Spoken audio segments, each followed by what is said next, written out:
Noël, fête des Lumières, Noël, temps de partage des cadeaux, temps d'abondance et de générosité. Noël est bien la fête de chacun et le moment de faire plaisir. Noël, pour moi, ça représente tout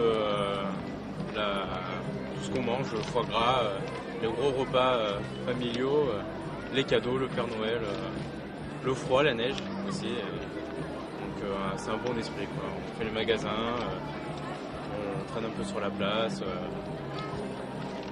Voilà, c'est bien, ça fait plaisir. On voit de la famille, on voyage un peu. Noël pour moi, c'est les fêtes en famille, se rassembler autour d'un bon repas et puis plein de cadeaux. C'est toujours l'idéal, c'est le must de Noël. Et puis après les décorations, l'ambiance festive qu'il y a tout autour, que ce soit après aussi les animations à côté au niveau des magasins, tout ça. D'abord c'est d'être en famille, de partager des bons moments en famille. Oui, c'est le partage et c'est le don de soi au prochain aussi qui a peut-être besoin de nous le jour de Noël en particulier. C'est un grand moment familial, on retrouve toute sa famille, peut-être des personnes qui viennent de loin, donc c'est joyeux. Puis on s'offre des cadeaux, puis c'est le moment où Jésus naît, donc c'est un grand moment. Noël, pour le plus grand nombre d'entre nous, est bien le temps béni de la venue du Christ. Une venue dans la simplicité, une présence faite de tendresse et de joie. Justement, le premier aspect de Noël qui me plaît bien.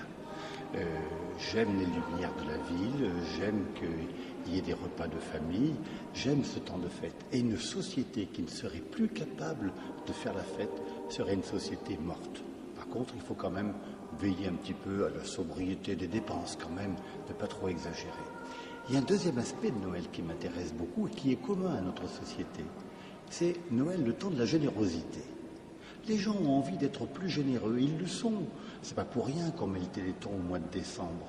Il y a plein d'autres associations humanitaires aussi qui savent très bien qu'il faut faire des appels dans ces périodes-là. C'est beau, là aussi, de voir cette générosité.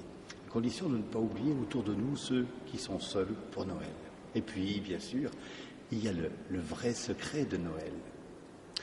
Et c'est parce que je crois au Christ ressuscité que, pour moi, la naissance de Jésus est un événement capital. C'est la naissance de celui qui est et qui sera notre Sauveur. Et du coup, cette naissance concerne toute l'humanité. Ce n'est pas seulement un événement qui vient me réchauffer le cœur, et ce n'est pas seulement une émotion. Cela me bouleverse toute la conception que nous avons de Dieu et que nous avons de l'homme. Parce que, en naissant, le Christ inaugure ce nouveau chemin pour l'humanité.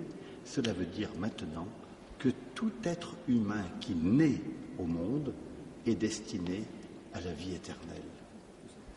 Alors c'est une bonne nouvelle pour chacun d'entre nous.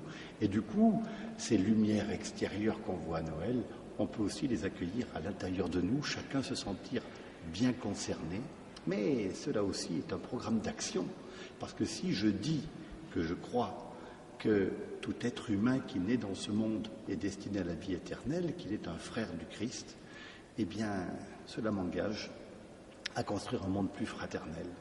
Et donc, ce n'est pas seulement Noël, une émotion, mais approfondir notre sens de ce qu'est l'humanité que Dieu veut renouveler. Et pour cela, Dieu croit que nous sommes capables d'une nouvelle naissance. On est très pris par l'inquiétude, comme si on était la première génération à être malheureuse de l'histoire. Oui, il y a des vraies questions, mais il y a quelque chose de plus fort. C'est l'espérance que Dieu nous prépare.